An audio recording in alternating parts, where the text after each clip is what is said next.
Good day, everyone. I am Kathleen Magjipalizada, and today we will be tackling about Pseudomonas spp.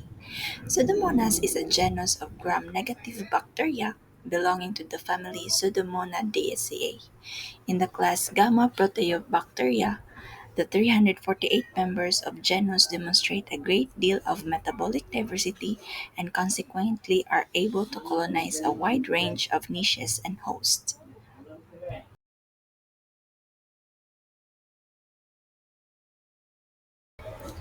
This slide will be tackling a brief introduction of Pseudomonas.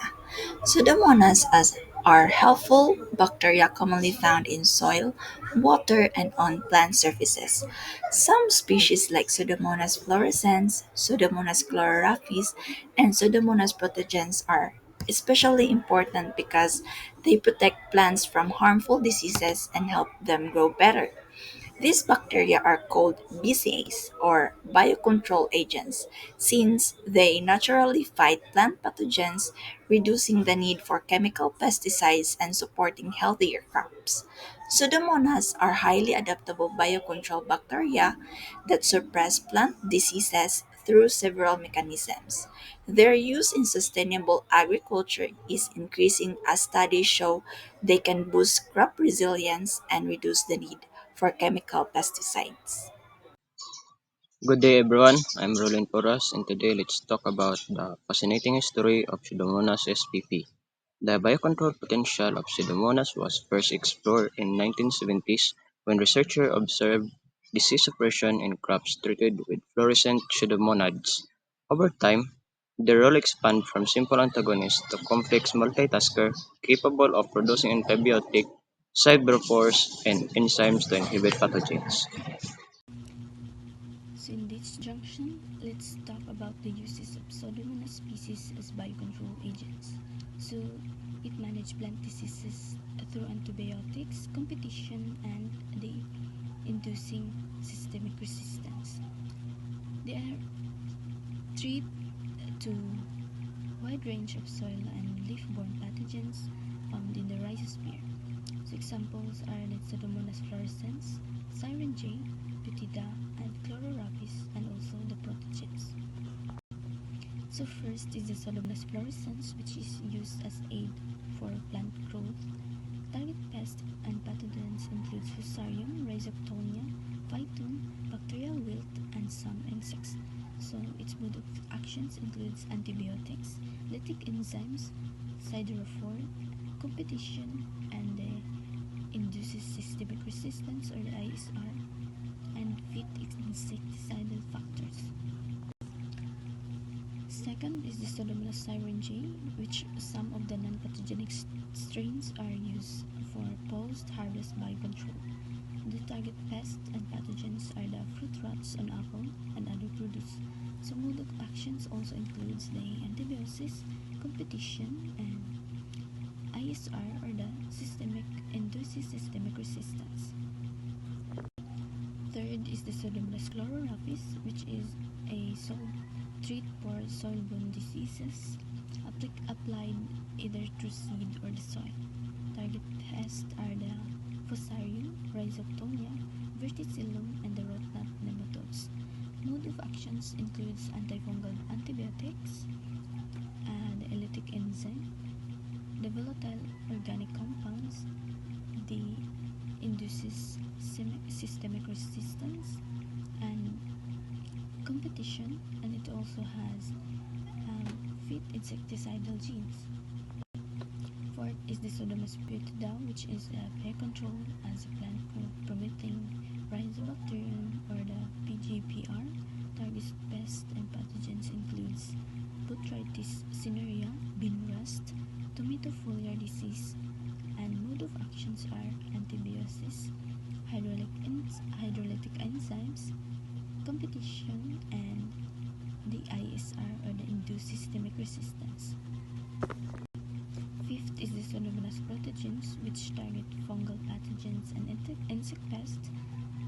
Target pests includes the Fusarium, library of Spodoptera, Galeria, Aedes species, and its mode of actions also includes antibiotics, fit the insecticidal toxins, the lytic enzymes, and the volatile organic compounds, and also they induce systemic resistance and the root colonization or the competition.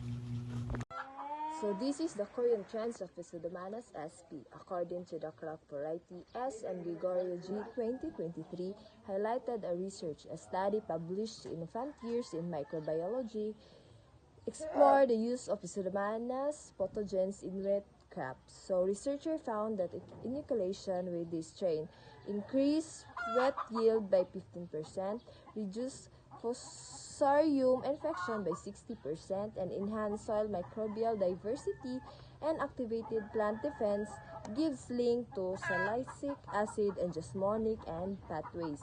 And so these studies support the integration of Pseudomonas sp into the area's crop management for sustainable disease control.